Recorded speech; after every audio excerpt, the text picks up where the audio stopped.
Assalamualaikum warahmatullahi wabarakatuh. Waalaikumsalam warahmatullahi wabarakatuh. Innal hamdalillah nahmaduhu wa nasta'inuhu wa nastaghfiruh wa na'udzu billahi min shururi anfusina wa min sayyiati a'malina. May yahdihillahu fala mudilla lahu wa may yudlil fala hadiya lahu. Asyhadu an la ilaha illallah wahdahu la syarika lahu wa asyhadu anna Muhammadan abduhu wa rasuluh. Allahumma shalli wa sallim ala nabiyyina Muhammad wa ala alihi wa sahbihi wa sallam. Suaranya Hormat Pak Adila Rosada, SPSI Psikolog, selaku narasumber pada malam ini. Yang kami hormati Bapak dan Ibu Jamaah Pengajian Tempat di Jujur dan Berada. Alhamdulillah, pertama-tama mari kita mengucapkan puja dan syukur kehadirat Allah Subhanahu wa Ta'ala, karena pada malam hari yang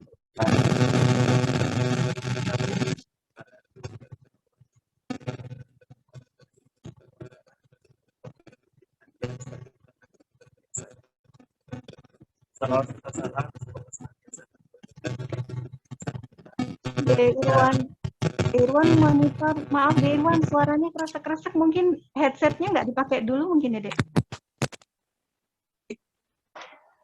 Kalau gini sudah ya, Mbak ya? Wah, ini malah jelas. Oke, dilanjut. Silakan.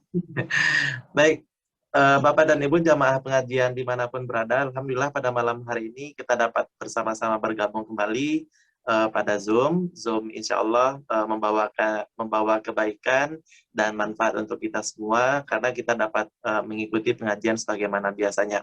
Salawat serta salam semoga senantiasa tercurahkan kepada uswatun hasanah kita, baginda Nabi besar Muhammad Sallallahu Alaihi Wasallam. Semoga kita semua, para sahabat, keluarga, dan guru-guru kita mendapatkan syafaat dari beliau di yaumil qiyamah nanti. Amin, amin, ya rabbal alamin. Bapak dan Ibu jamaah pengajian yang kami hormati, mohon izin saya selaku moderator pengajian pada malam hari ini akan menjelaskan secara singkat rangkaian pengajian yang akan kita lalui bersama pada malam hari ini. Yang pertama, kami mohon kerjasama dari Bapak dan Ibu untuk tidak mengaktifkan suara atau memberikan mode mute pada saat pengajian berlangsung, dan Bapak dan Ibu jamaah bisa kembali untuk mengaktifkan suara apabila narasumber ingin berinteraksi dengan Bapak dan Ibu jamaah sekalian. Dan nanti Bapak dan Ibu jamaah juga bisa mengaktifkan suara kembali pada saat sesi diskusi. Dan pada saat sesi diskusi ini, apabila Bapak dan Ibu jamaah ingin bertanya melalui room chat, monggo kami persilahkan ketika narasumber menyampaikan materi, dan nanti moderator akan membantu Bapak dan Ibu jamaah untuk membacakan pertanyaan tersebut pada saat sesi diskusi.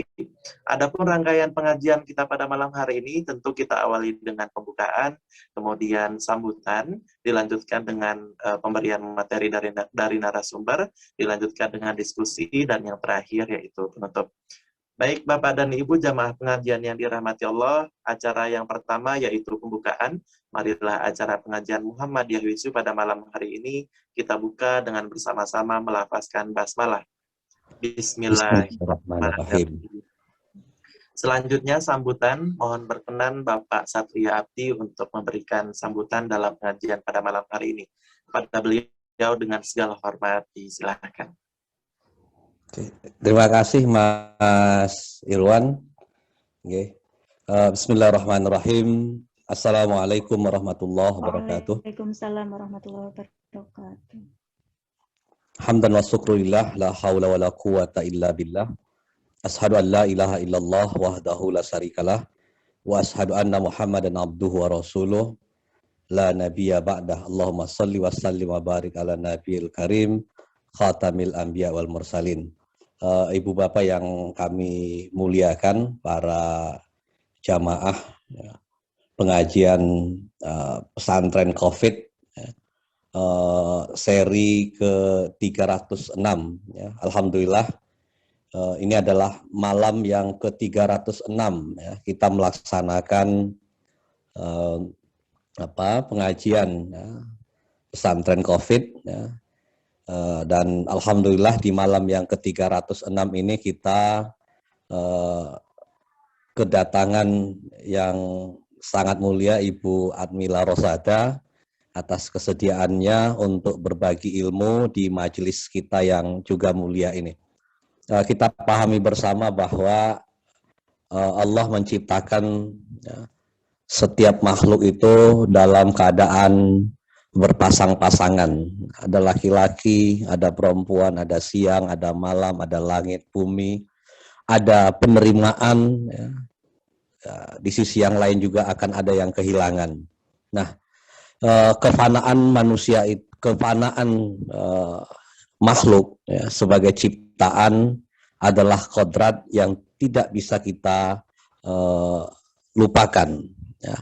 Karena sesungguhnya kefanaan itu sesuatu yang melekat pada setiap makhluk. Ya, dan itulah yang membedakan antara makhluk dengan kholiknya.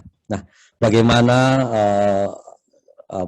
penerimaan ya, pasca kehilangan, nah, kita simak nanti bersama-sama perspektif dan wawasan pengetahuan yang akan disampaikan oleh Ibu Admila Rosada.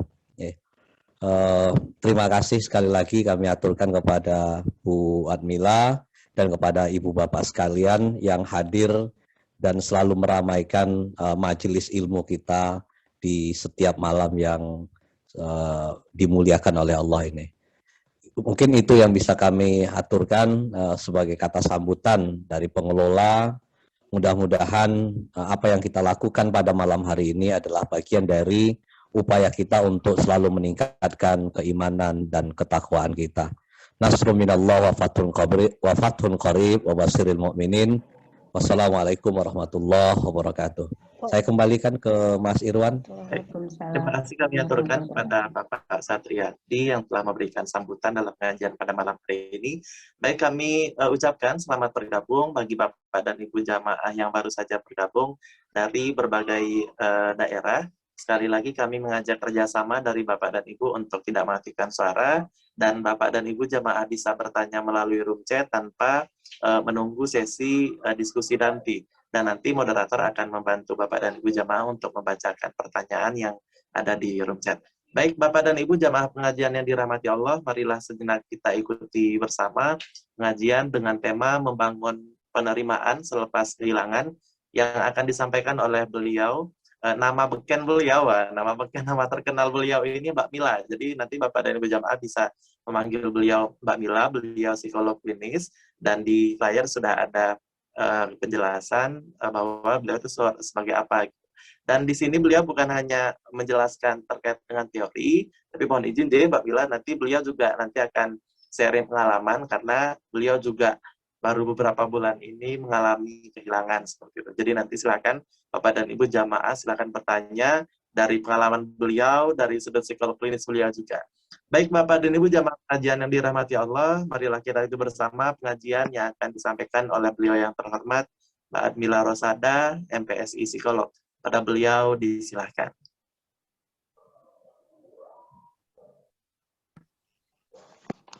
Baik, terima kasih Mas Irwan selaku moderator. Saya mulai untuk pengajian pada malam hari ini. Assalamualaikum warahmatullahi wabarakatuh. Waalaikumsalam warahmatullahi wabarakatuh. Yang saya hormati Bapak Satria Abdi tadi yang sudah memberikan sambutan pembukaan pada malam hari ini. Salam kenal Bapak, saya Bu Mila. Nggih, Bu. Nggih, Bapak. Yang terhormat juga tadi Mbak Nita yang sepertinya beliau ini aktivis ya dari MTTT PWMDIY. Salam jumpa lagi Mbak Nita, senior saya yang luar biasa.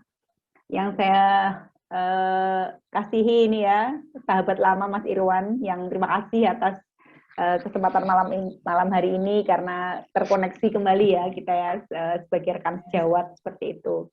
Kemudian Bapak Ibu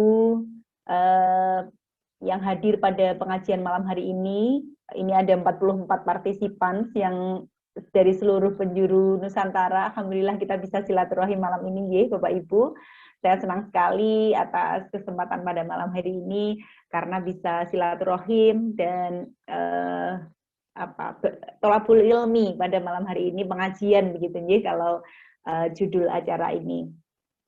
Mungkin kalau secara pengajian, mungkin saya merasa tidak cukup percaya diri, saya bukan ustadzah.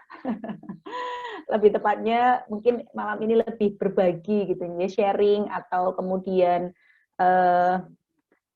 mengkaji sisi-sisi psikologi, karena memang background saya adalah psikolog klinis, yang mana nanti kita akan bersama-sama memahami apa sih yang sebenarnya kita alami ketika kita kehilangan, begitu ya. Lebih tepatnya kehilangan orang yang kita sayangi, begitu, keluarga dekat, begitu.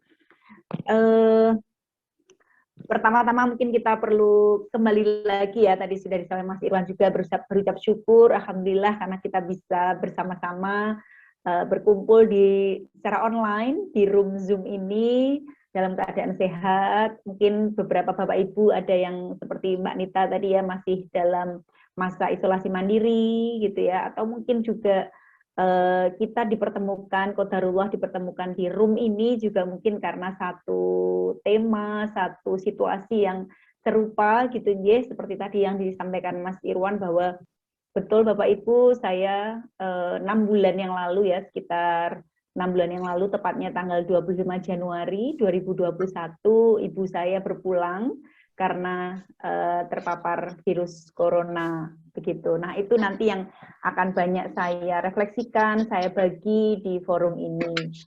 Namun, alhamdulillah malam ini saya dalam keadaan sehat, bisa bertemu Bapak Ibu, dan patut kita syukuri bersama kita masih bisa bertemu meskipun online dalam keadaan sehat.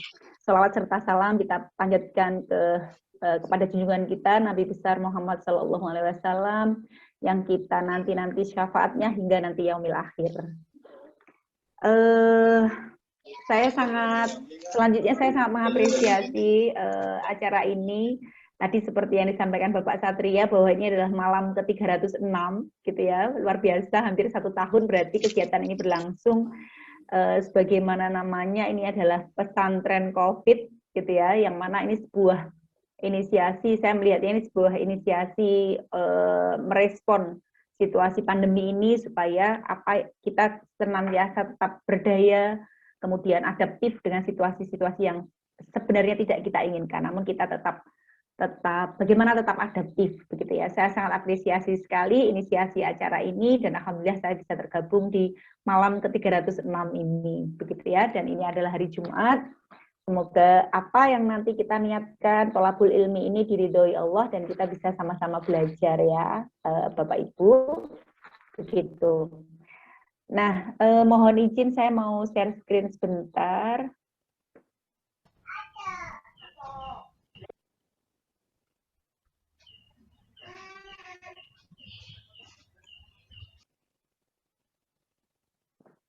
Baik, sudah jelas? Screen saya, nih, sebentar saya. Ampun, sudah jelas. Sudah jelas ya. Baik. Ya, terima kasih Mas Irwan. Ini saya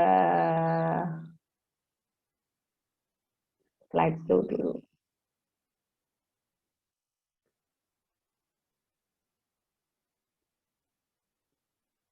Baik. Ya.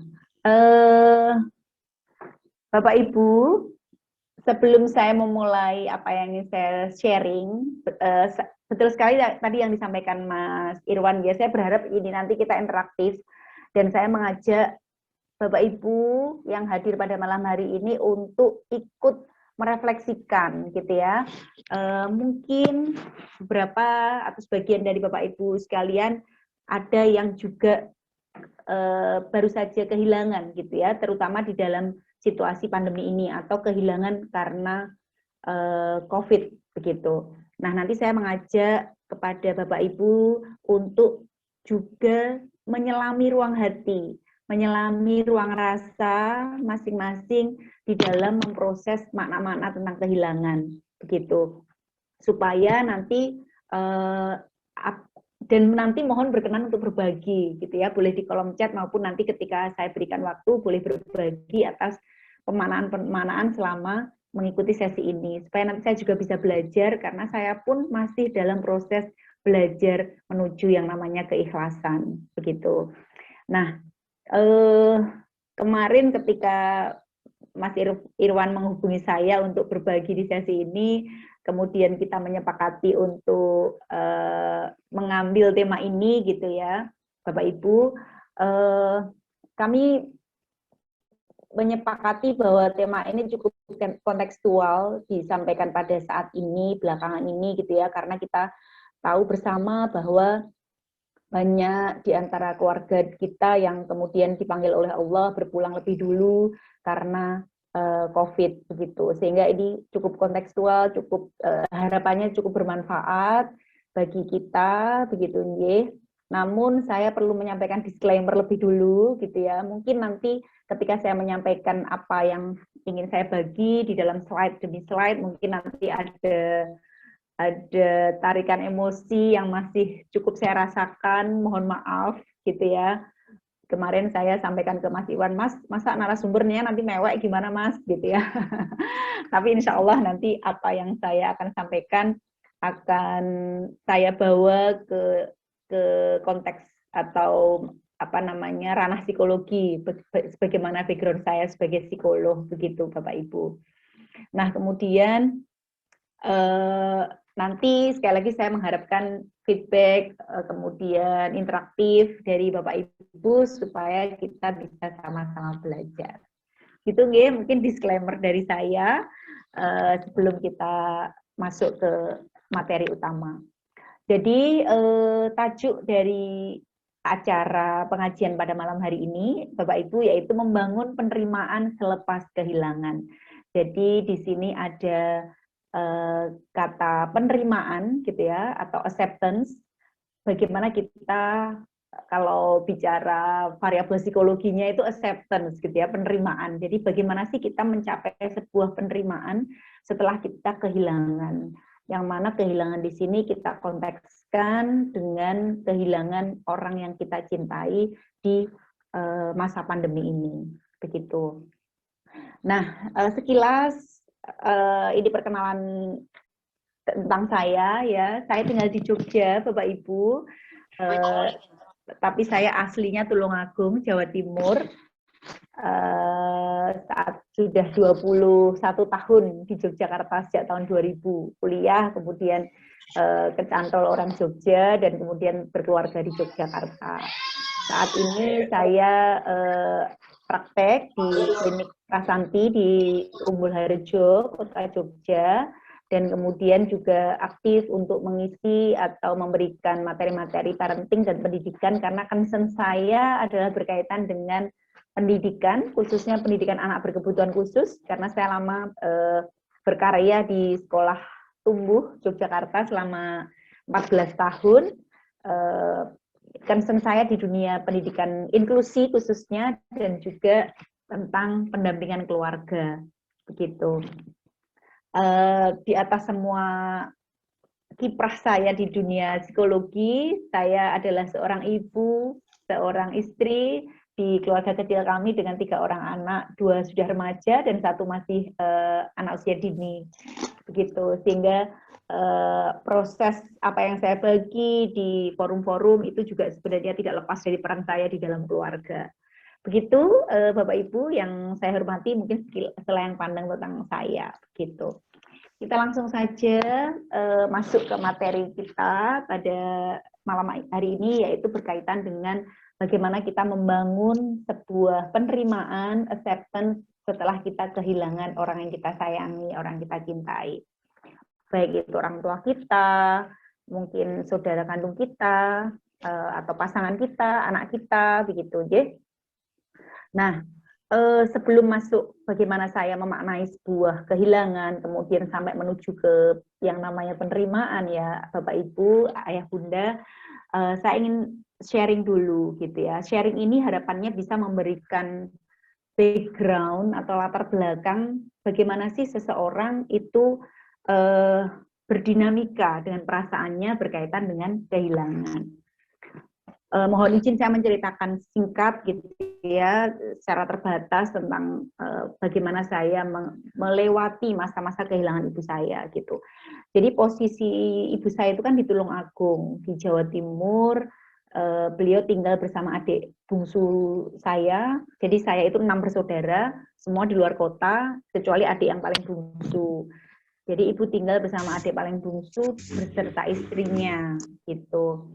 Nah, sementara saya di Jogja, adik saya di Magelang, kakak di Jakarta dan di Bandung begitu. Nah, jadi ibu saya mulai sakit menunjukkan gejala COVID sampai meninggal itu 2 minggu. Persis 2 minggu, dari hari Senin masuk rumah sakit, Senin dini hari 2 minggu kemudian beliau berpulang, begitu Bapak Ibu. Jadi memang prosesnya cukup cepat dan cukup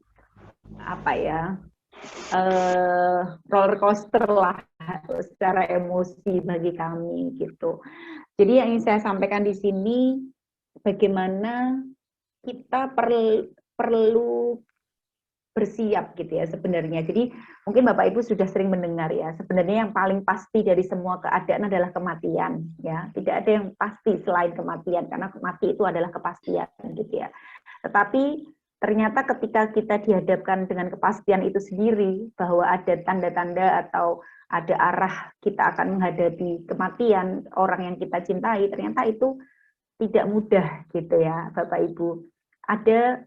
Kita dihadapkan dengan antara dua gitu ya, antara harapan dan kemungkinan akan kehilangan gitu.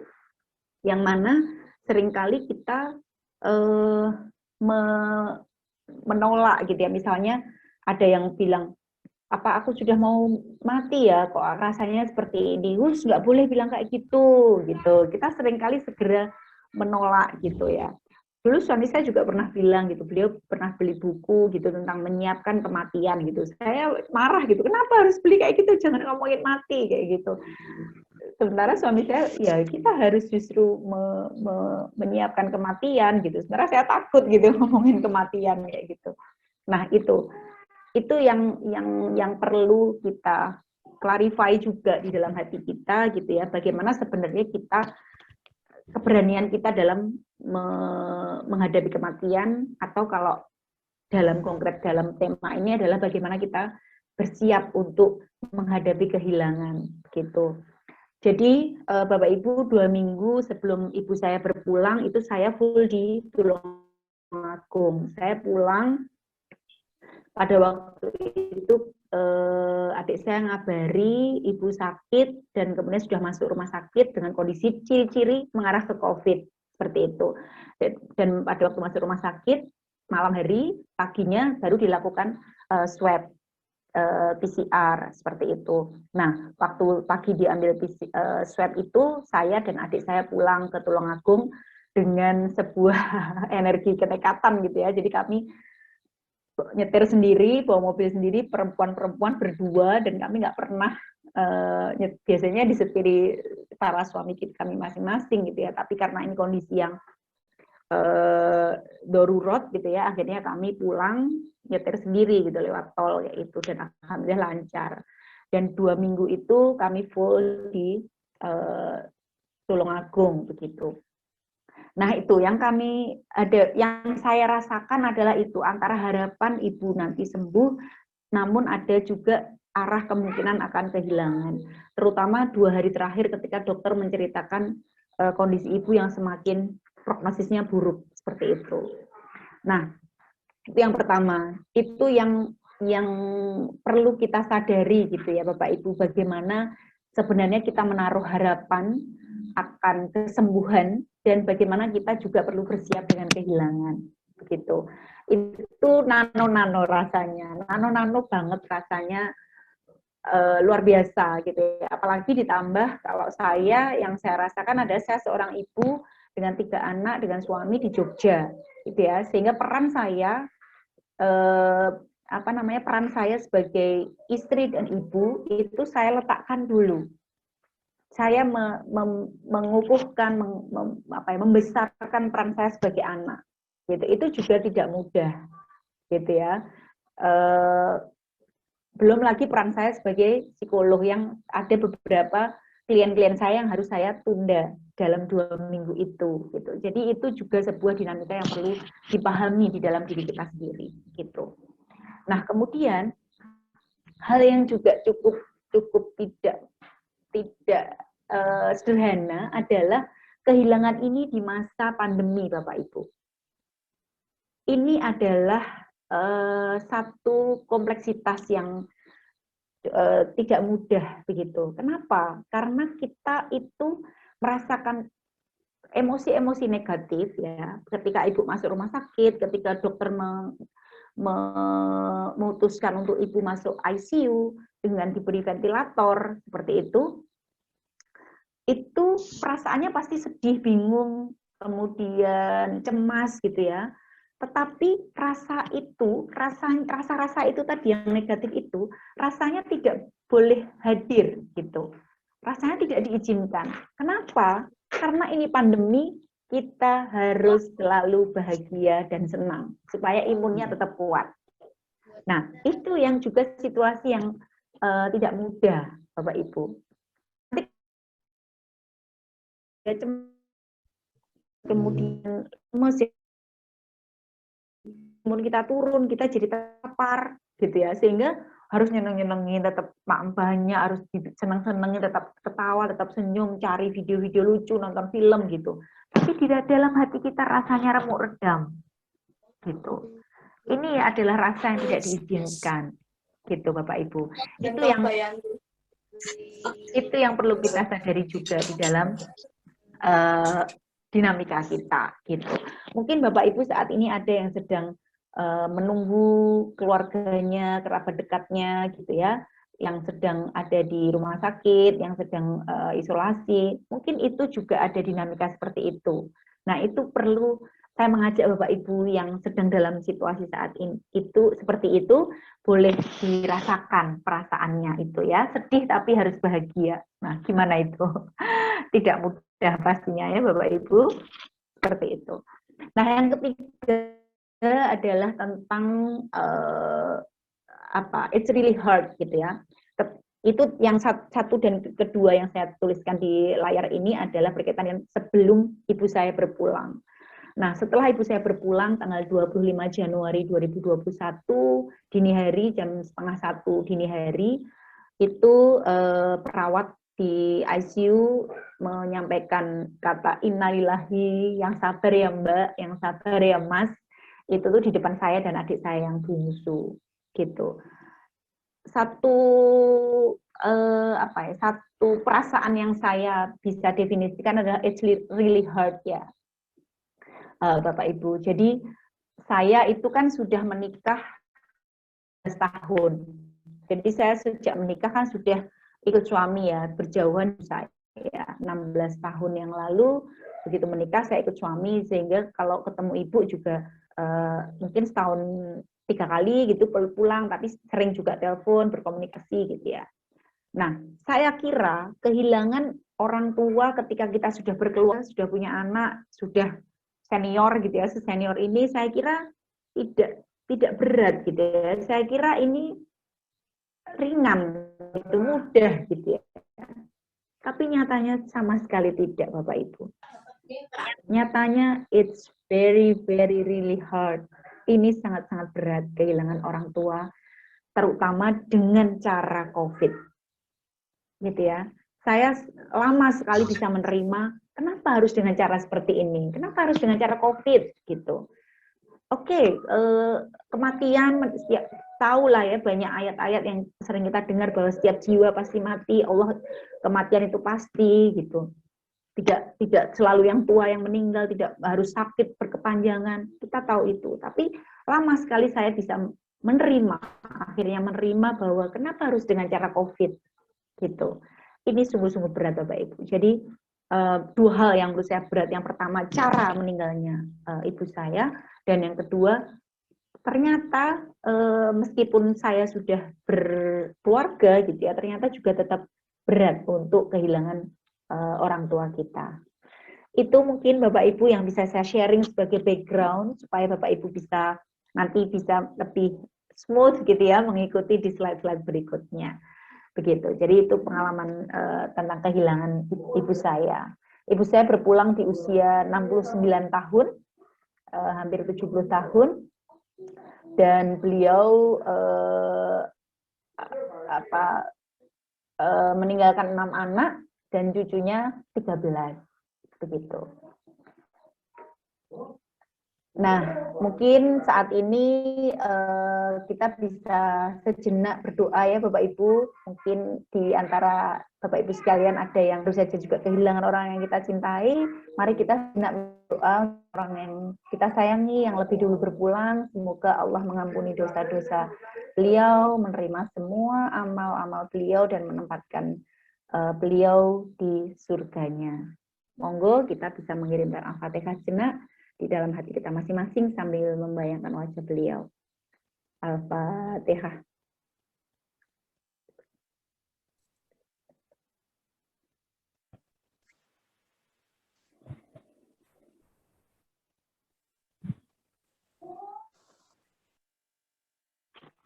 Amin.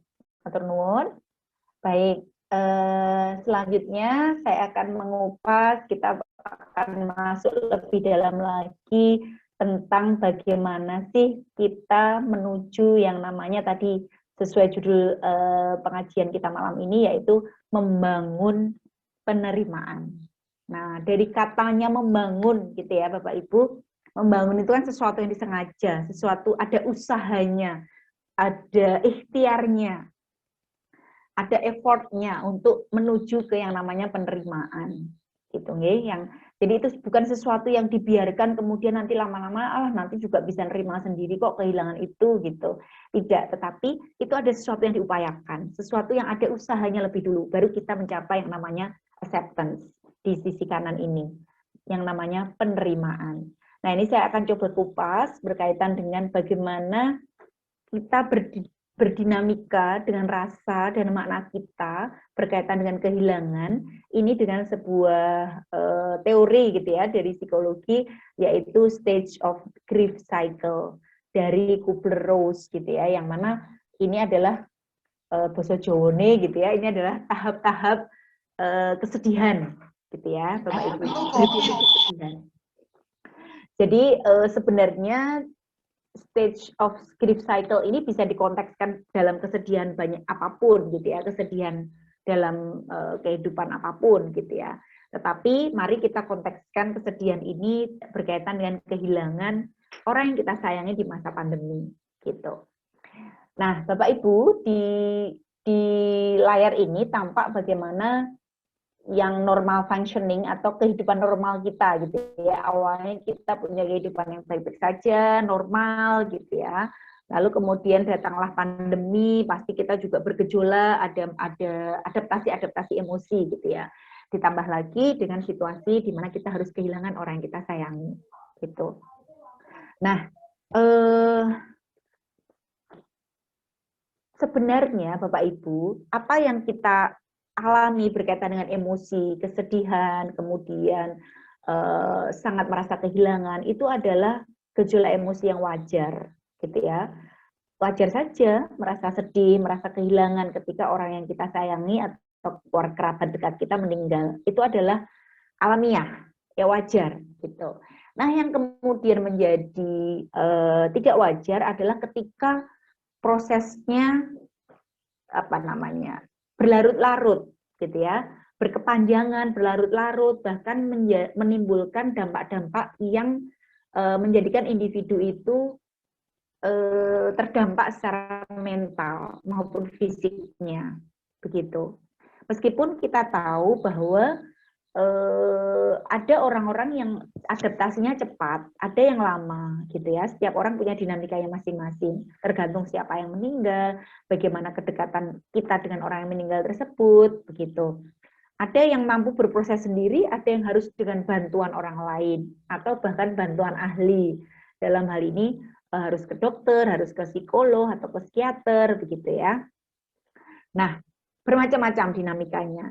Nah, saya ingin sharing di sini, mengajak Bapak Ibu yang rawuh di sini mencoba mengenali sebenarnya apa sih dinamika yang ada di dalam diri kita berkaitan dengan kehilangan gitu, atau kesedihan. Kalau Bapak Ibu misalnya tidak ada yang rawuh di sini tidak berkaitan dengan kehilangan, mungkin dengan kesedihan secara umum boleh dirasakan gitu ya.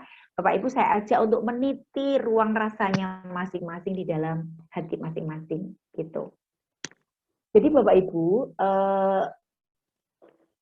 tahapan kesedihan di sini ketika hidup kita dalam fungsi-fungsi normal, bisa menjalankan aktivitas secara normal, kemudian tiba-tiba ada sebuah peristiwa yang mengejutkan, yang tiba-tiba gitu ya, yang kemudian mengusik normal functioning ini gitu, atau kemudian mempengaruhi fungsi-fungsi di dalam kehidupan kita.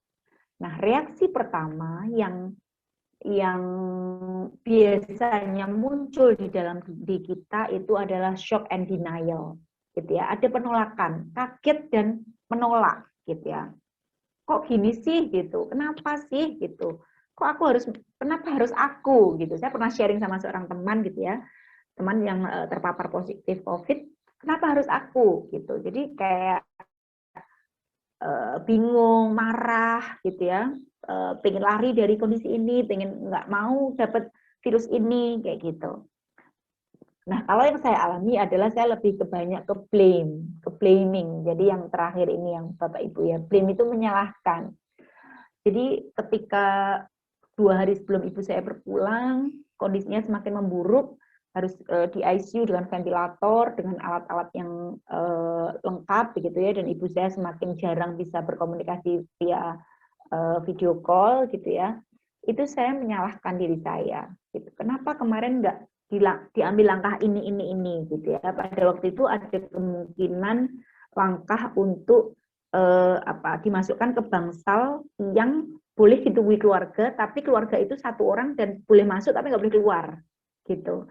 Nah, kami tidak mengambil kesempatan atau kemungkinan itu begitu. Nah, itulah yang kemudian menyalahkan diri saya sendiri, blame myself gitu. Saya menyalahkan diri saya sendiri. Itu cukup lama prosesnya, sampai beberapa hari setelah ibu berpulang itu saya masih nyalain. Kenapa kemarin nggak diginiin? Kenapa sih kemarin kok kita begini saja gitu, nggak mengupayakan lebih kayak gitu. Jadi ada marahnya juga kayak gitu. Itu reaksi pertama, Bapak Ibu, reaksi awal ketika kita mengalami kesedihan. Bahkan kemudian setelah kita bisa juga kemudian lebih dalam lagi ke anger, kemarahan gitu ya. Saya semakin marah gitu ya. Itu tadi semakin nyalahin diri sendiri gitu. Saya nggak menyalahkan saudara-saudara saya, tapi lebih nyalahin diri sendiri gitu. Frustasi. Nah, bahkan ada kecemasan kalau yang saya rasakan. Jadi ini Bapak Ibu boleh ya mulai ngerasain gitu ya. Ada frustasi, anxiety itu kecemasan, ada malu kayak gitu ya. Kalau saya lebih ke cemas gitu ya. Ada fase cemasnya ketika jadi ibu saya meninggal, kemudian pihak kelurahan di tempat rumah ibu saya itu meminta rumah itu harus steril gitu ya. Steril dalam arti karena saya dan adik saya kan dari luar kota. Jadi sebelum ibu saya meninggal itu udah di disorot gitu ya istilahnya, itu kakaknya datang dari luar kota, nanti gimana istilahnya ada kekhawatiran juga membawa kami sebagai carrier gitu, seperti itu.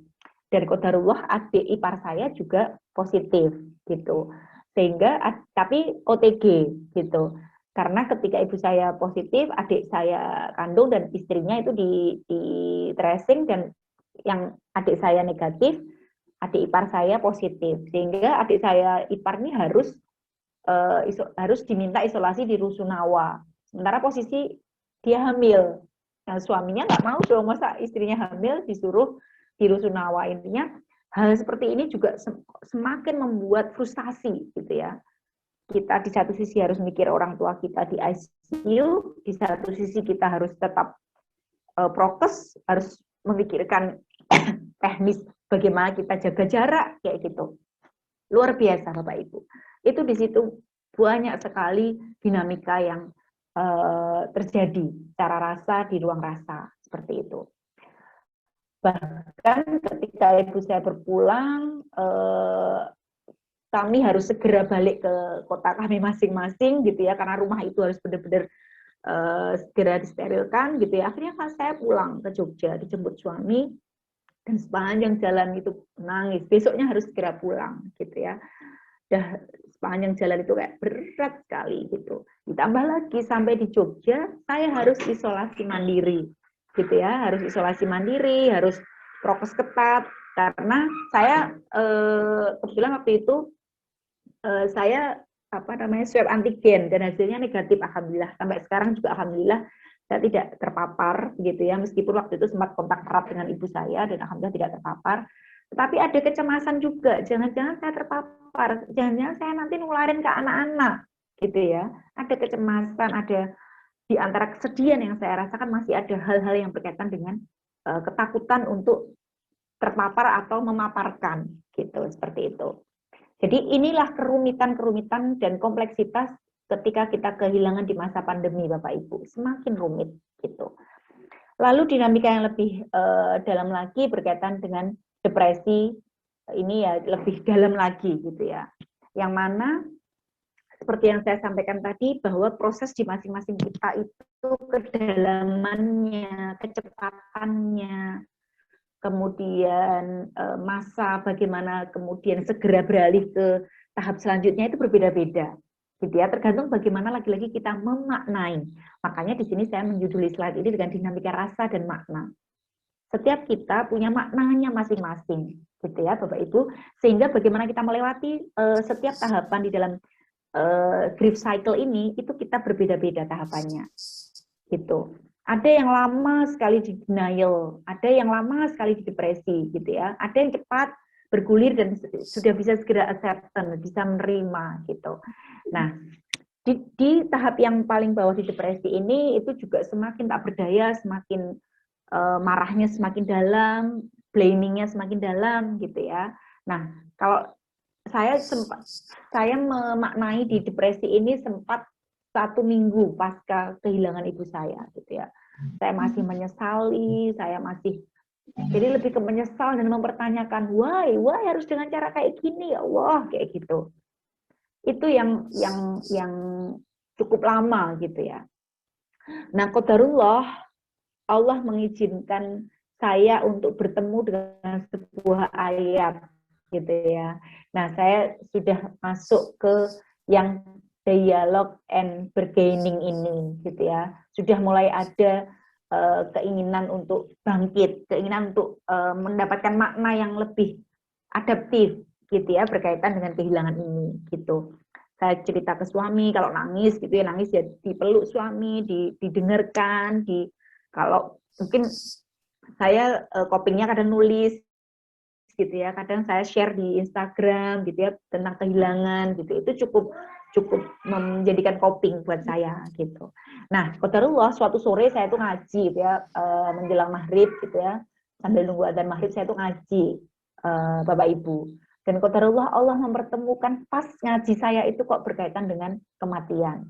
Di sini saya memaknai ya Allah Maha baik gitu ya, kayak ngeyem saya gitu, neng cup gitu, Mila, cup ini tak kasih Nilo kayak gitu. Nah, ini yang saya temukan, Bapak Ibu. Saya pas ngaji itu langsung tumpah saya nangis membaca artinya gitu ya, membaca arti dari ayat ini. Yang saya baca ada Quran surat An-Nahl ayat 61.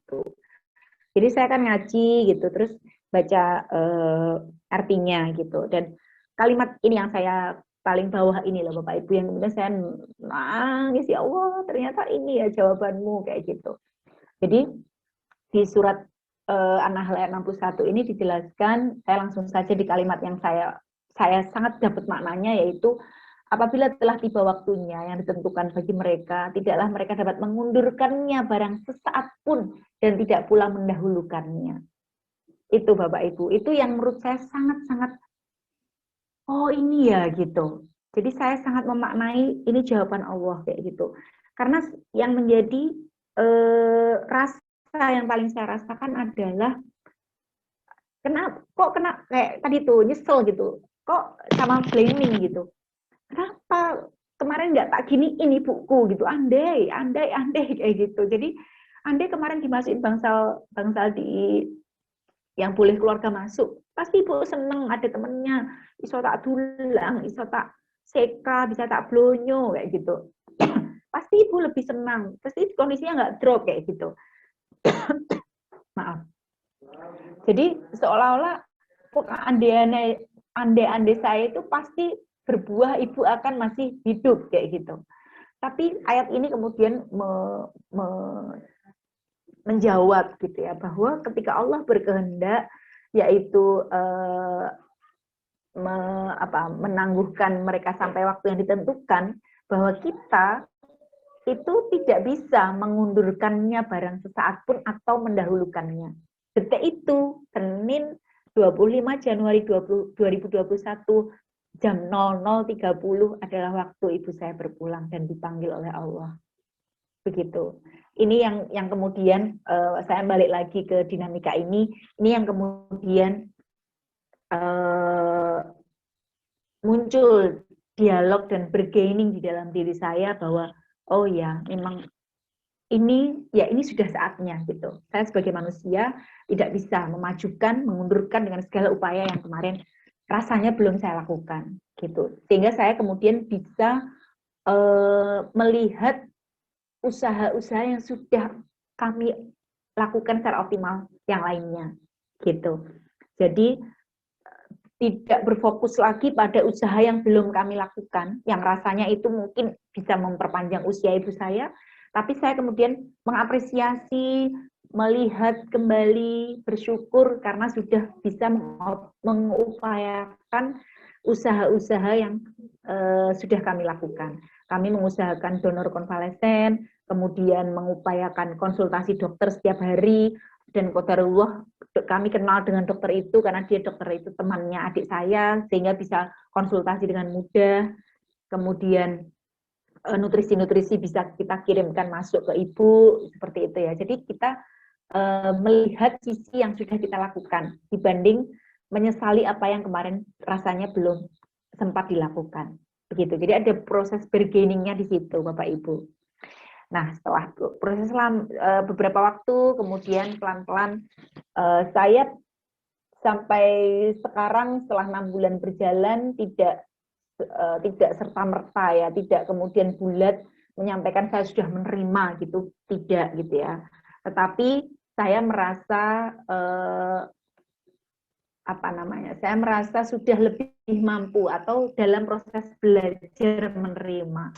Meskipun kadang juga ada dialog lagi, ada denialnya lagi gitu ya. Makanya ini namanya cycle gitu ya, bisa berulang lagi, balik lagi gitu ya. Terutama ketika misalnya ada kabar duka dari orang terdekat yang lain, dari saudara yang lain atau dari teman gitu ya, itu kayak sengkring lagi gitu ya, kayak tergugah lagi gitu ya. Makanya saya menyampaikan bahwa acceptance ini adalah proses belajar, proses berdinamika. Asal kita menyadari tahapannya, insya Allah kita akan bisa melewati dengan baik.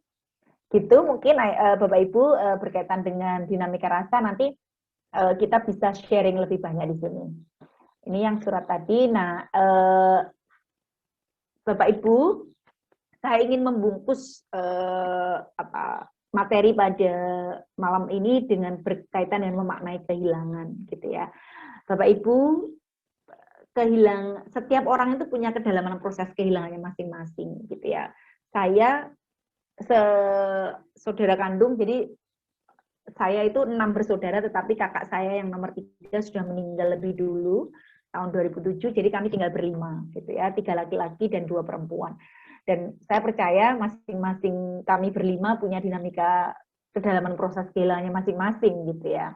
Dan pada waktu itu, jadi pasca ibu meninggal itu kami sering setiap malam Jumat kami nge-zoom gitu ya, nge-zoom untuk ngaji virtual, kirim doa virtual gitu. Jadi kami ketemu dari 5 kota dan kemudian ngirim doa gitu ya untuk Bapak. Kalau ayah saya sudah meninggal lebih lama lagi, tahun 1998, begitu, sudah lebih lama. Dan pada itu saya sempat satu sesi gitu, saya meminta untuk sharing gitu, apa sih yang mas-mas dan adik-adik saya maknai berkaitan dengan kehilangan kayak gitu.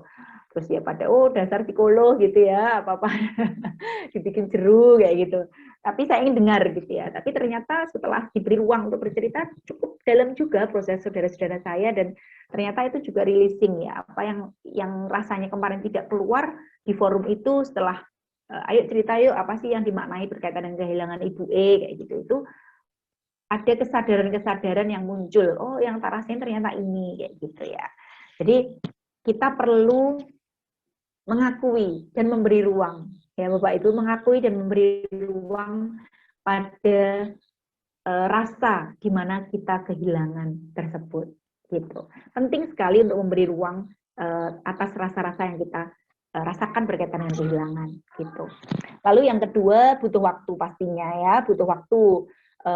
Kalau ada judul buku waktu akan menyembuhkanmu gitu ya, saya juga bisa membandingkan ketika kehilangan ayah saya pada waktu itu saya masih SMA, kemudian kehilangan kakak saya, itu kalau saat ini ya sudah lebih ringan gitu ya dibanding kehilangan ibu saya baru 6 bulan yang lalu, ya pasti butuh waktu gitu ya.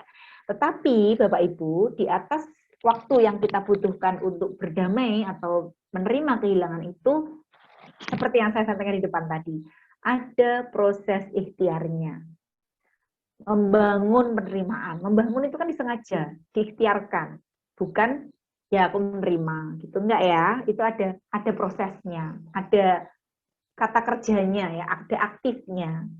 Belajar ikhlas. Belajar juga aktif, gitu ya. Artinya kita mengolah ruang ikhlas kita dengan proses yang kita upayakan. Lalu menguatkan kesabaran. Ya sabar, ya aku sabar kok gitu. Tapi apa sih yang kita proses dengan kesabaran gitu ya? Ya kita terus menguatkan hati kita, menerima ini sebagai garisnya Allah kayak gitu ya. Kita kuatkan. Lagi-lagi ini di balik kata butuh waktu ini ada aktivisme, ada upaya, ada ikhtiar yang kita sengajakan gitu. Lalu yang ketiga, bahwa emosi itu otentik ya. Kaitannya dengan yang kedua, kaitannya dengan yang butuh waktu, ketika kita merasakan kesedihan, misalnya pada waktu ibu saya 6 bulan yang lalu meninggal, saya sedih sampai nangis-nangis, nggak bisa tidur, sampai emosi yang mendalam gitu ya. Lalu sekarang saya sudah lebih banyak senyum, sudah lebih adaptif gitu ya, sudah biasa saja gitu.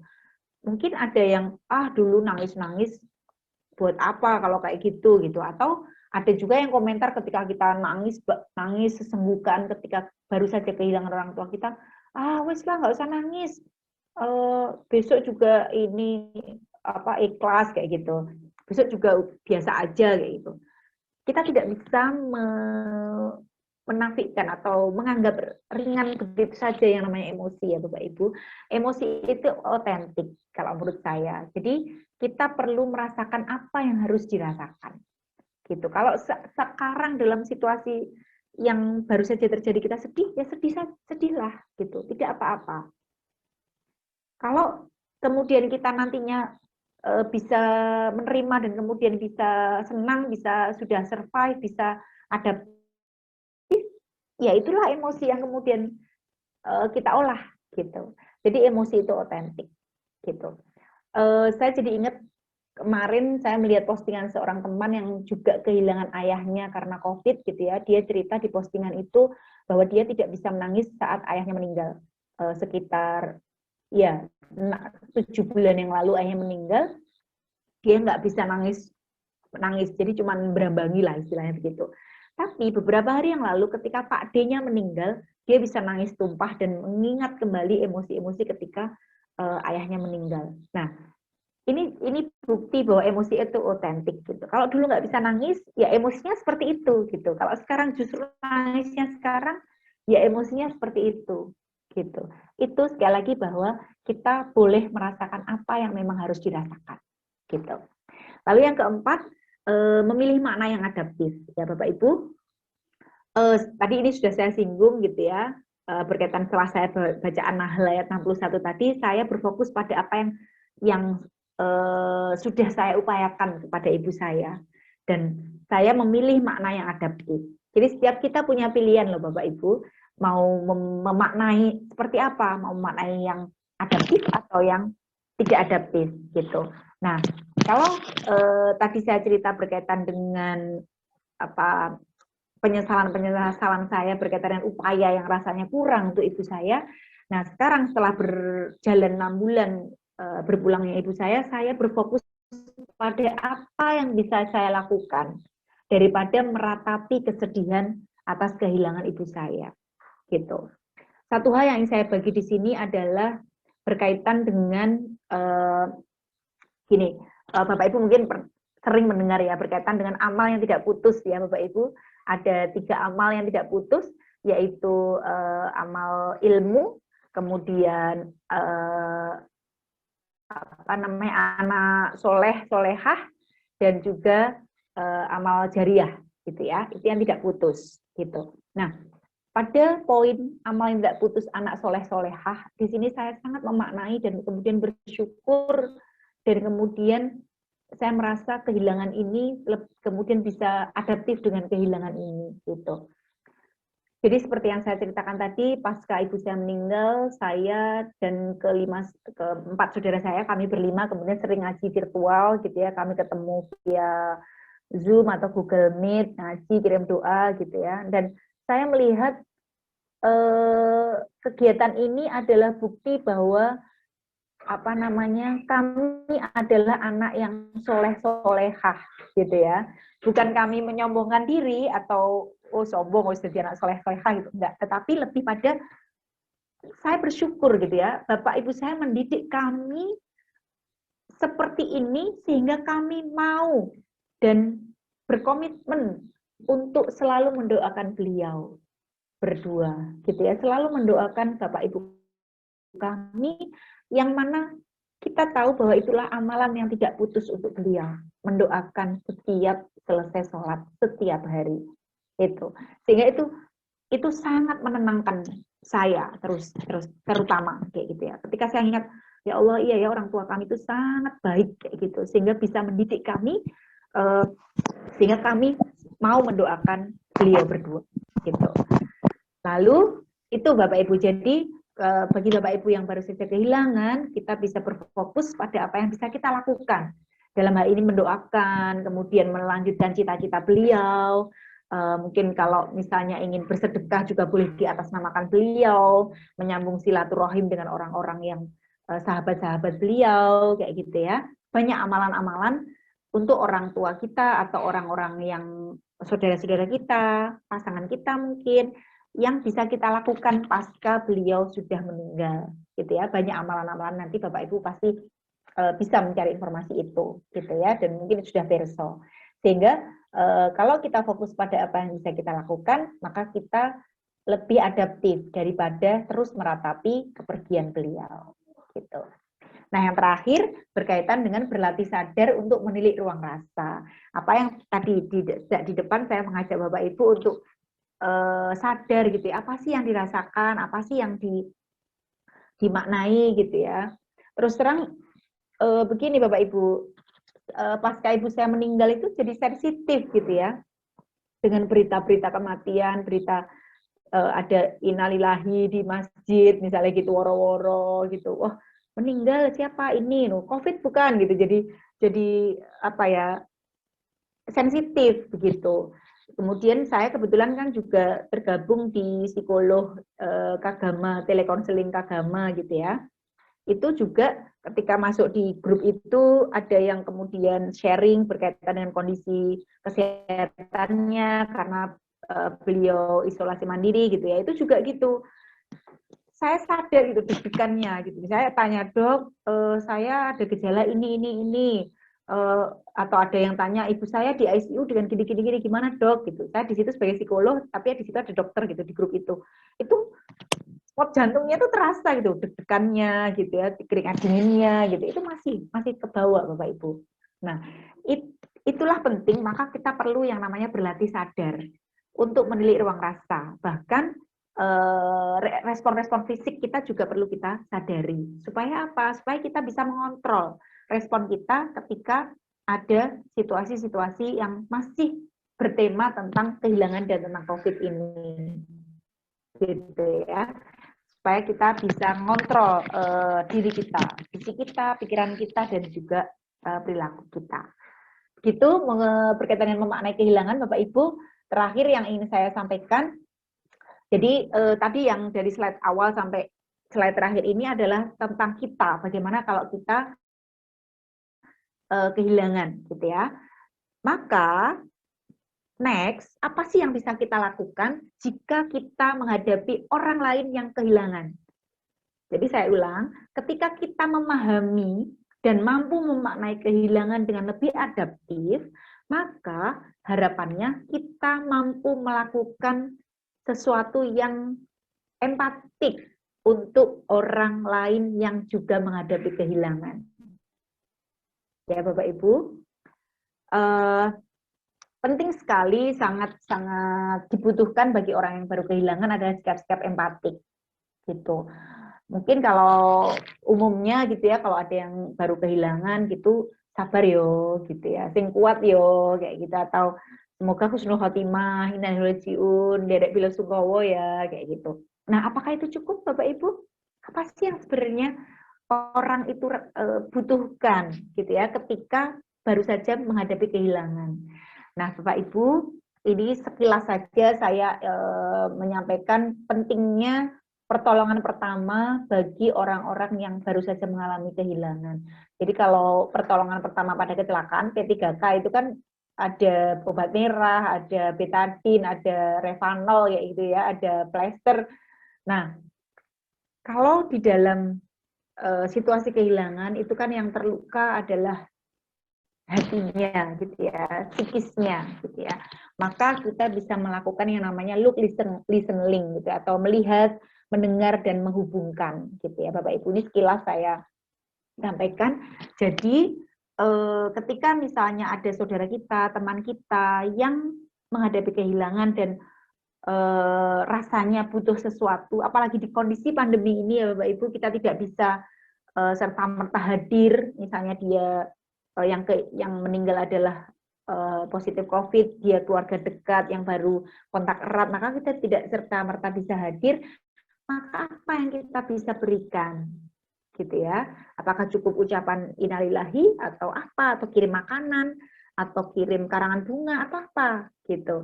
Nah, inti yang paling penting adalah kita tanya sama dia. Dilihat, kita bisa lihat dari statusnya, kita bisa lihat dari postingannya, atau kita bisa lihat, misalnya kita bisa lihat dari jarak jauh, bisa video call, apa sih yang diobservasi gitu ya, apa sih yang bisa, yang rasanya dibutuhkan dia gitu ya, apakah dia butuh tidur, ataukah dia butuh ruang sendiri, butuh ditemani. Nah itu bisa didengarkan juga, misalnya dengan by phone, kamu butuh apa, ditanyain, aku pengen cerita, mungkin Bapak Ibu bisa menjadi teman dia bercerita gitu ya. Intinya kita memberikan apa yang dia butuhkan. Tidak serta-merta kita memberikan yang rasanya kira-kira kita tahu dia butuh, belum tentu. Gitu ya. Mungkin butuh dihubungkan, link, butuh dihubungkan. Saya pernah, meskipun ini tidak di situasi pandemi, saya pernah mendapatkan klien gitu ya. Klien ini adalah temannya teman saya, dihubungkan oleh teman saya. Jadi klien saya ini kehilangan suaminya karena kecelakaan, gitu ya. Dan dia sangat terpuruk, sangat sangat sedih yang mendalam, sampai nggak mau makan, nggak bisa tidur berhari-hari. Dan teman saya ini kemudian, kamu butuh apa? Kamu ketemu psikolog, boleh cerita sama psikolog, dan teman si klien saya ini mau, dan akhirnya sama teman saya dihubungkan ke saya, gitu. Bahkan kebutuhan-kebutuhan seperti itu bisa ditanyakan juga ke teman-teman kita, saudara kita yang baru saja menghadapi kehilangan. Itu mungkin yang bisa saya sampaikan Bapak Ibu. Nanti selebihnya kita bisa interaktif saja nggih. Nah, ini terakhir sebuah quotes sederhana. Jadi Bapak Ibu, saya percaya bahwa Allah tak pernah salah meletakkan sebuah ujian pada kita sebagai manusia. Karenanya jika kita merasa sedih atas berpulangnya orang yang kita sayangi, maka kita berserah kepada Allah sebagai pemilik kehidupan. Saat kita paham bahwa Allah lah sang pemilik kehidupan, maka insya Allah kita nggak akan pernah benar-benar merasa kehilangan. Karena sesungguhnya pemilik kehidupan ini hanyalah Allah. Sesungguhnya kita nggak pernah memiliki apapun, ya Bapak Ibu. Sehingga ketika kita paham kita nggak pernah memiliki apa-apa, maka kita tidak sungguh-sungguh pernah kehilangan. Begitu Bapak Ibu yang bisa saya sampaikan. Mohon maaf jika ada salah kata. Dan saya bisa dihubungi, kalau Bapak Ibu ingin menghubungi saya, bisa melalui email, Facebook, dan juga Instagram. Mohon maaf jika salah kata, dan terima kasih. Semoga apa yang bisa saya bagi ini bisa bermanfaat, dan menjadikan ruang-ruang refleksi, dan membantu Bapak Ibu, termasuk saya juga, untuk membangun penerimaan setelah kita kehilangan. Terima kasih. Waktu dan layar saya sampaikan ke Mas Irwan kembali. Monggo Mas Irwan. Baik, matur nuwun Mbak Mila atas sharing pengalaman, dan juga tadi juga sudah banyak mengkaji terkait dengan grief, Bapak dan Ibu, grief atau kehilangan begitu. Di sini sudah ada pertanyaan Mbak Mila, sudah ada pertanyaan. Oh iya, ternyata sudah ada banyak ini pertanyaan. Mohon izin untuk membacakan pertanyaan. Iya, silakan. Dari Mbak Anita Aisyah, jadi beliau ini sudah mengikuti perjuangan Mbak Mila, jadi dari WA, sering mungkin kenalan dekat gitu, Mbak Mila gitu. Jadi ini pertanyaan beliau, ketika kita kehilangan kan ada kebiasaan yang berubah, seperti kebiasaan yang sering chat ibu atau video call. Bagaimana Bu Mila move on atas kebiasaan yang hilang ini? Nah, jadi kalau misalnya awalnya kita sering chat ibu gitu, kemudian video call. Nah, jadi bagaimana beradaptasi terhadap kebiasaan yang baru ini nih, Mbak Mila. Kemudian satu lagi, setelah kehilangan orang yang terdekat, apakah ada rasa siap untuk menghadapi kematian pada diri Bu Mila sendiri? Wah, ini pertanyaannya 2 pertanyaan nih, Mbak Mila. Monggo. Oke, ya terima kasih Mas Irwan. Halo Mbak Aisyah, ini sahabat saya ini ya. Assalamualaikum Bu Mila. Waalaikumsalam. Iya nih Mbak, lama nggak ketemu ya. Ya terima kasih, ini pertanyaannya jero-jero ini. Baik, ya terima kasih Mbak Aisyah sudah mengikuti banyak ya melalui WA Story, IG Story gitu ya, bahkan pernah ikut juga di Instagram Live. Matur nuwun, kemarin juga dijadiin story ya, di tag ya, terima kasih. Ya apa yang saya lakukan ini sebenarnya itu ya, selain merilis diri sendiri juga harapannya bisa bermanfaat buat siapa saja yang membaca gitu. Terima kasih ini Mbak Aisyah termasuk yang membaca story dan juga feed saya. Berkaitan dengan pertanyaannya ini ya, betul sekali Mbak Aisyah, saya itu termasuk, jadi saya anak perempuan pertama. Jadi saya itu 6 bersaudara, kakak saya laki-laki semua, kemudian saya anak keempat perempuan, adik saya perempuan yang kelima, dan yang terakhir laki-laki gitu. Sehingga memang dan situasi yang cukup membuat kami dekat adalah ketika bapak saya meninggal tahun 1998, itu saya SMA, kakak saya tiga-tiganya sudah kuliah di luar kota semua, di Bandung, Malang, Surabaya gitu. Jadi yang di rumah, lalu adik saya yang perempuan di pesantren Gontor, sehingga di rumah itu ibu saya dan adik yang paling bungsu masih TK waktu itu. Jadi memang kedekatan saya dan ibu itu menurut kami itu memang yang paling dekat dengan saya dan adik bungsu, karena memang pasca bapak meninggal itu banyak proses kayak gitu. Nah, dan betul Mbak Aisyah itu ya berkaitan dengan kebiasaan video call, telepon itu cukup lama adaptasinya. Mungkin Mbak Aisyah pernah lihat ya, saya sering nge-share screenshot gitu bagaimana saya kangen. Saya kan menamai phone book ibu saya dengan mami gitu ya, sering screenshot itu gitu ya, kangen telepon ini, nomor ini kayak gitu. Sehingga bagaimana saya beradaptasi dengan itu, terus terang memang cukup terkuatkan dengan saudara sekandung sih, Mbak Aisyah dan Bapak Ibu yang lain. Jadi memang saya sering menyampaikan ke saudara-saudara sekandung, kami ada grup gitu ya. Yuk lur gitu ya, saling menopang, saling menguatkan ya kayak gitu, sehingga kalau ada apa-apa memang kami seringkali kemudian berbagi kayak gitu. Sebentar. Ya sana. Ayah.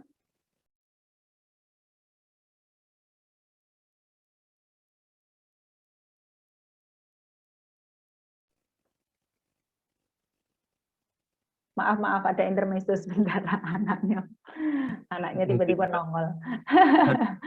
Iya, jadi begitu.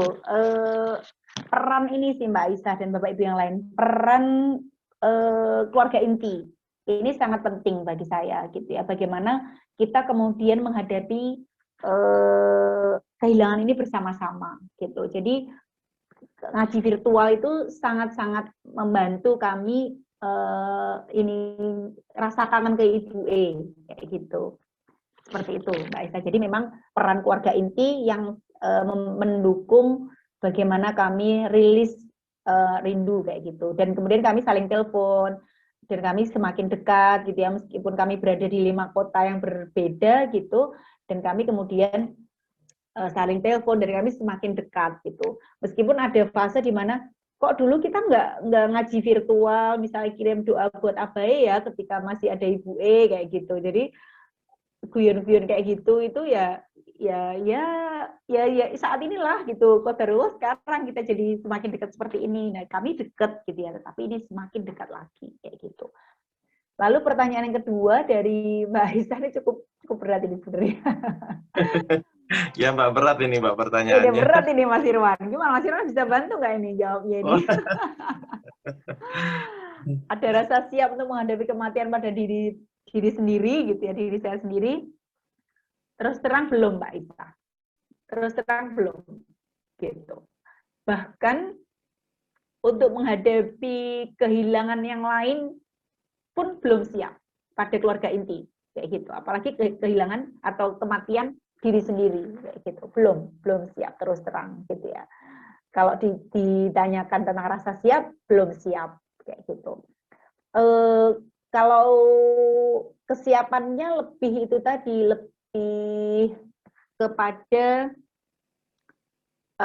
apa ya, kesadaran merasakan gitu ya, kesadaran merasakan gitu. Tapi kalau kesiapan kehilangan lagi atau kesiapan menghadapi kematian itu belum. Dan lagi-lagi itu adalah proses untuk membangun. Gitu ya, membangun, belajar, mengupayakan, ikhtiar kayak gitu.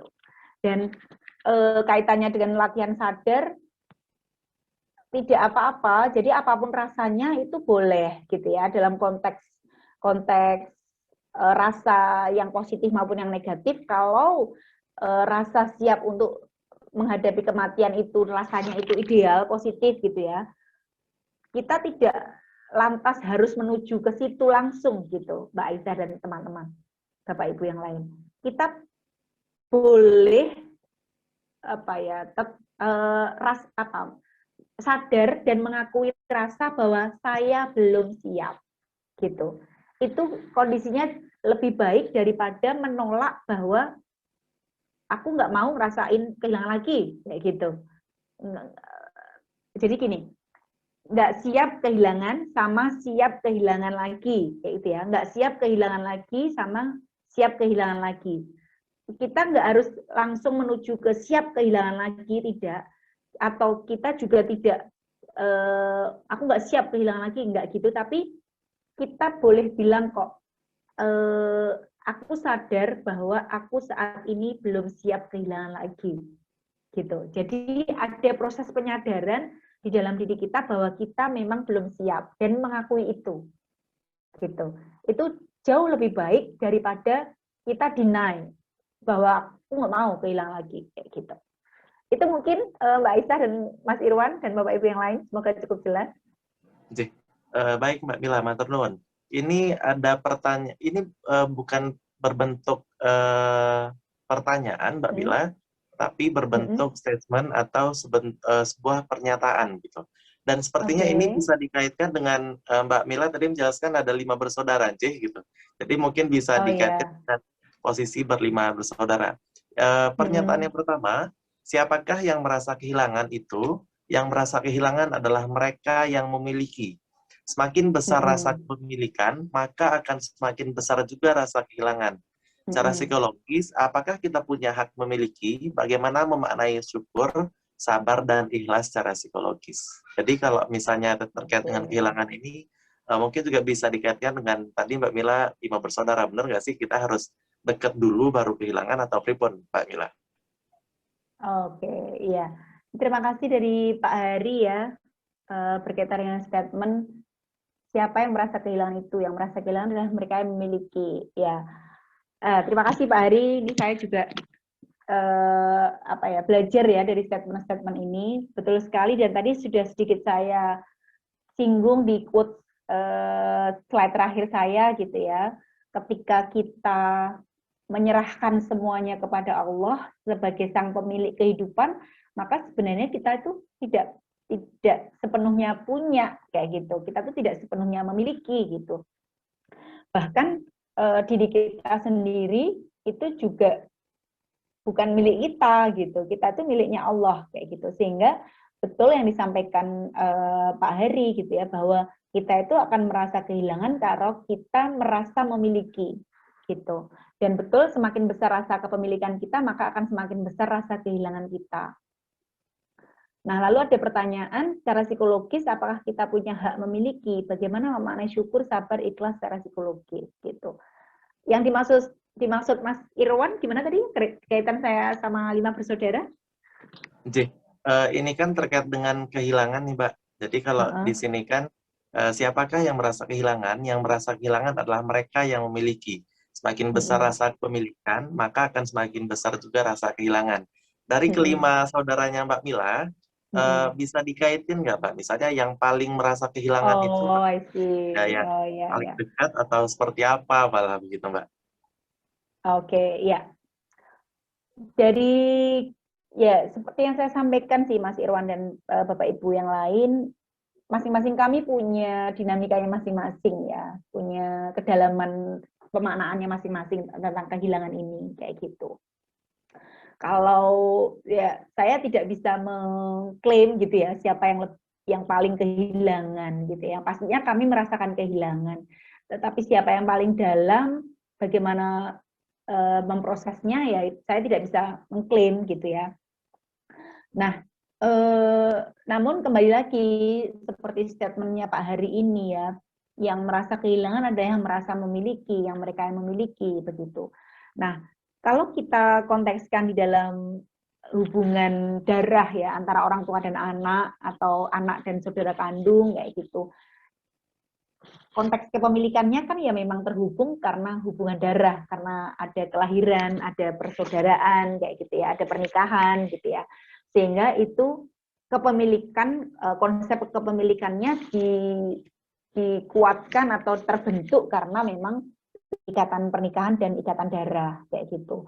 Sehingga ya pasti ada rasa memiliki, aku memiliki orang tua merasa memiliki anak, kemudian saudara merasa memiliki saudara yang lain begitu.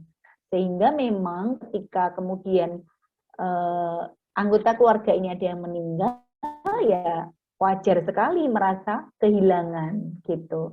Nah, kemudian yang kaitannya sama bagaimana memprosesnya itu yang kita bahas malam ini, Pak Hari dan Mas Irwan dan juga Bapak Ibu yang lain gitu ya. Bagaimana kita tadi membangun penerimaan gitu. Ada usaha untuk sabar, untuk ikhlas, untuk bersyukur gitu ya. Kalau yang di sini ditanyakan di pertanyaan terakhir Pak Hari adalah apakah bagaimana memaknai syukur, sabar, ikhlas secara psikologis gitu. Kalau menurut saya syukur, sabar, ikhlas ini bisa dipayungi dengan yang namanya acceptance tadi Pak Hari ya, penerimaan. Jadi ketika kita menuju ke penerimaan itu nanti kemudian rasanya atau ruhnya itu energinya, energi syukur tadi yang kalau yang saya sampaikan di depan adalah berfokus pada hal-hal yang bisa kita lakukan untuk yang sudah meninggal dibanding meratapi apa-apa yang belum dioptimalkan sebelum beliau meninggal. Itu syukurnya di situ. wujud syukurnya. Nah, kalau wujud sabarnya dan juga ikhlasnya, menurut saya adalah memproses rasa-rasa yang muncul dari siklus kesedihannya tadi gitu. Sehingga ketika kita sudah mampu melewati siklus kesedihannya sampai ke titik acceptance, insya Allah nanti rasa sabar dan rasa ikhlas itu yang kemudian dirasakan. Gitu mungkin Pak Hari dan Mas Irwan. Semoga cukup jelas jawaban saya. Mantap nuwun Mbak Mila.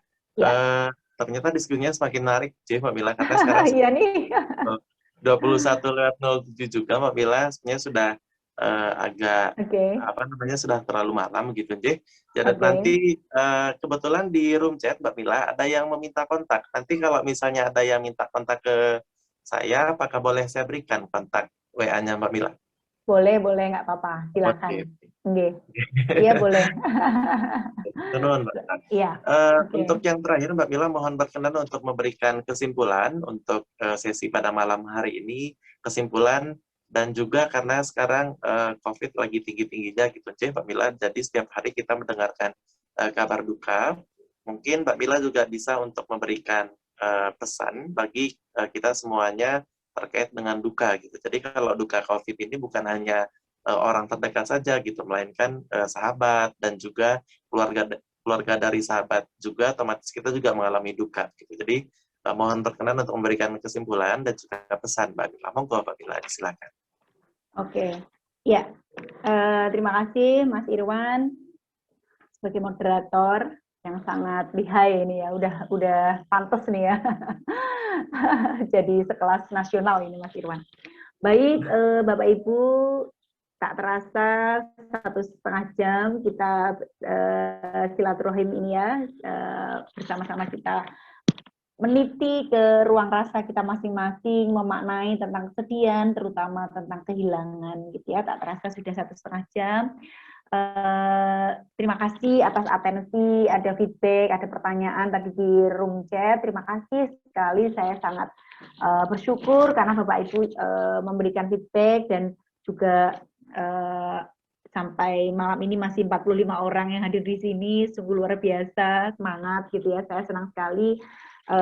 Dan saya mohon maaf jika selama saya 1,5 jam ini ada yang kurang tepat gitu ya, mungkin ada yang menyinggung atau ada yang mengulik kesedihannya Bapak Ibu lagi, mohon dimaafkan gitu ya. Sungguh tidak menjadi niat saya untuk mengaduk-aduk emosi lagi, tapi lebih menyadari rasa yang pernah muncul berkaitan dengan kehilangan.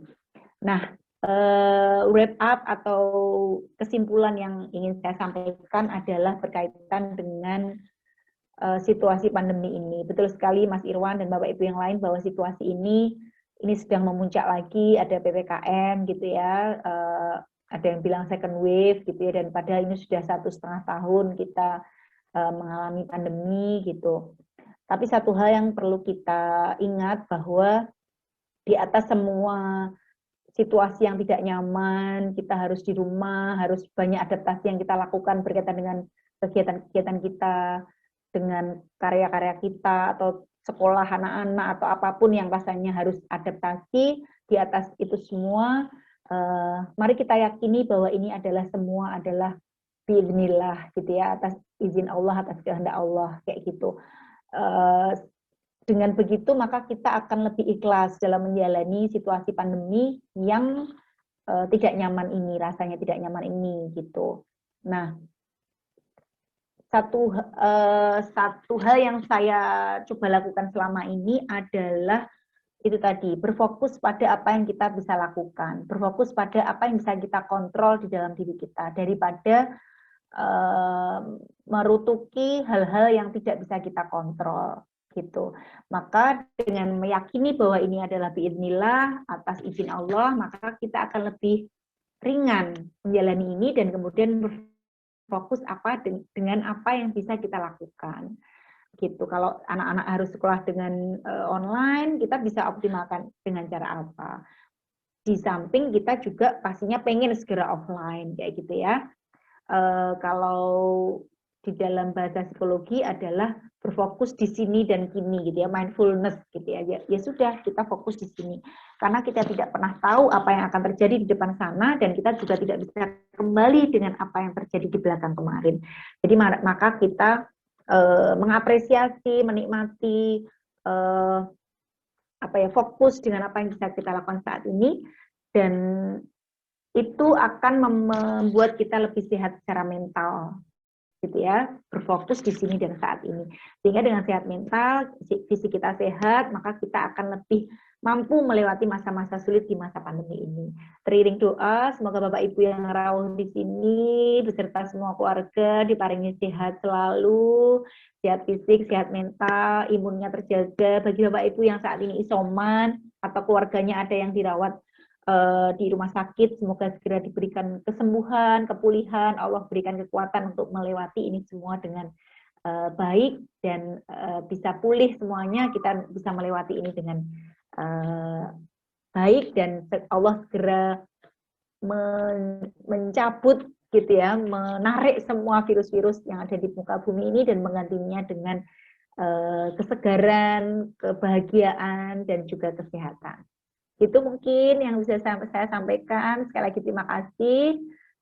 Saya akhiri, mungkin saya salam dulu. Wassalamualaikum warahmatullahi wabarakatuh. Waalaikumsalam warahmatullahi wabarakatuh. Terima kasih Mbak Mila atas sharing pengalaman dan juga sharing banyak hal gitu bagi kita semua Bapak dan Ibu, dan semoga ilmu yang sudah diberikan oleh beliau dapat bermanfaat dan kita aplikasikan dalam kehidupan sehari-hari, terutama sekali sekarang kita sedang berada dalam kondisi yang memang hampir setiap hari kita mendapatkan informasi duka seperti itu, sehingga ilmu yang sudah kita dapatkan malam ini kita bisa gunakan gitu bagaimana kita mendampingi orang terdekat kita yang sedang berduka. Jadi ada 3 tadi, kita mendengarkan, kita melihat, dan kita juga bisa untuk memberikan dukungan kepada orang yang sedang berduka. Dan sekali lagi terima kasih banyak Mbak Mila, semoga menjadi amal jariah untuk Mbak Mila karena sudah berbagi ilmu pada malam hari ini. Baik Bapak dan Ibu jamaah pengajian yang dirahmati Allah, acara yang terakhir yaitu penutup. Marilah acara pengajian Muhammadiyah Wicu pada malam hari ini kita tutup dengan bersama-sama melafazkan hamdalah. Alhamdulillahirabbil alamin. Terima kasih banyak atas segala perhatian dan mohon maaf atas segala kesalahan. Salam sehat, salam bahagia untuk kita semuanya. Nasrul minallah wa fathun qarib, fabasyiril mu'minin, fastabiqul khairat. Wassalamualaikum warahmatullahi wabarakatuh. Waalaikumsalam. Terima kasih Demila. Terima kasih Mbak Mila. Terima kasih. Wah itu si kecil masih bangun tuh. Ya belum bobo ini. Sehat-sehat selalu semuanya, Demila, keluarga ya. Ya Mbak Nita.